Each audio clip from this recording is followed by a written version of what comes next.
ովքեր լավ չեն հիշում կամ նոր են ծանոթանում իմ գաղափարներին, ասեմ, որ դեմոկրատիան ծնում է կոռուպցիա, որտեղ դեմոկրատիան ենթադրում է ժամանակավոր կառավարիչներ, պրեզիդենտ կլինի, պրեմիեր-մինիստրը կլինի, ինչ կլինի, կարևոր չի։ Վերևից ներքև բոլորը ժամանակավոր կառավարիչներ են, հատկապես ամենավերևինը։ Եթե ամենավերևինը գիտի, որ 4-5 տարի հետո կամ թեկուզ մաքսիմում 10 տարի հետո ինքը չի լինելու նախագահ, ու դառնալու ոչի բան։ Ուժի նախագահը ամենագագաթում է, մեկ էլ հոп 10 տարի հետո հիմա ոչի պաշտոն չունի, ոչի բան։ Ինչ պիտի անի։ Պիտի լցնի իր գրպանները, բայց ո՞նց են լցնում գրպանները։ Իրանց ենթականերին հրամայում են, ոչ թե թույլ են տալիս, այլ հրամայում են կողոպտել ազգային գանձարանը, որտեղ իրանք չեն կարող։ Կողոպտել կարող են նրանք, ովքեր պաշտոնատար անձինք են եւ հիմնականում զբաղված են ազգային գանձարանից դեպի իրանց ոլորտը, գյուղատնտեսություն կլինի, ֆինանս կլինի, ինչ կլինի, իջեցված գումարների տնօրինությամբ։ Գումարները ազգային գանձարանից ուղղորդվում են դեպի որևէ ճյուղ, այդ ճյուղի ղեկավարն էլ գրպանում է միջոցները եւ բերում է Բարամյան 26։ Ձևը դա է։ Դա պատճառը, որ նախագահ նրանք պարտադրում են իրենց ենթականերին կողոպտել ազգային գանձարանը։ Իրանք անձամբ չեն կարող։ Իրենց ձեռը չի հասնում։ Այտենց կանալ չկա, որ ազգային գանձարանից ինչ որ գումար գա նախագահին, որպեսզի նախագահան ես ինչ անի։ Չէ, նախագահան այս բանը չի անում։ Նախագահան իր ենթականների ձեռքերով անում այդ ամեն ինչը։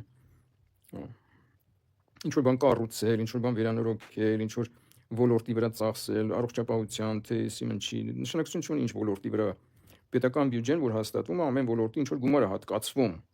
Այդ ոլորտի տնօրենները, կառավարիչները,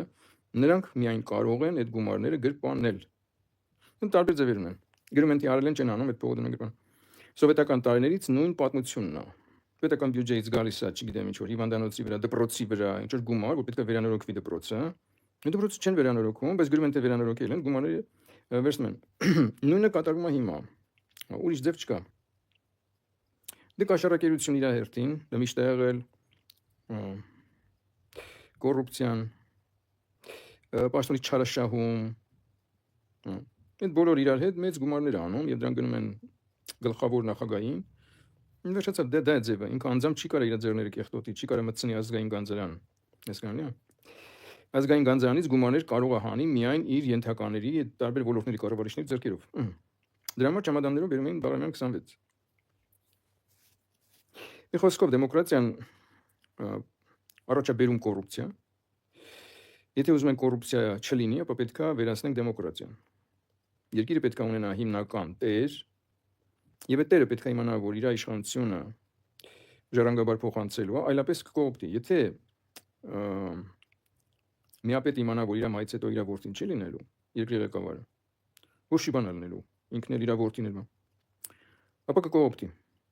Ցանկացած ժամանակավոր կառավարիչ, նախագահ կլինի, պրեմիեր-մինիստրի դեկտակով, կկողոպտի երկիրը։ Երկիրը պետք է ունենա հիմնական տեր։ Եվ սա նորմալ է, մի քանի անգամ օրինակ եմ բերել, ասել եմ, եթե հələ պատկերացրեք, ասել եմ, մի հատ ընտանիք, որտեղ 5 տարին մեկ հարևանի մարդն է ալնում հայրը։ Ասենք 5 տարի հետո կամ 10 տարի հետո այս հորը գցում են, ասենք հարևանի մարդն է գալի որպես հայր։ Այդպես լավ ընտանիք։ Մի խոսքով նույն ձևով, նույնը երկրի մասշտաբով։ Հասկանալի է, երկիրը պետք է ունենա հիմնական տեր։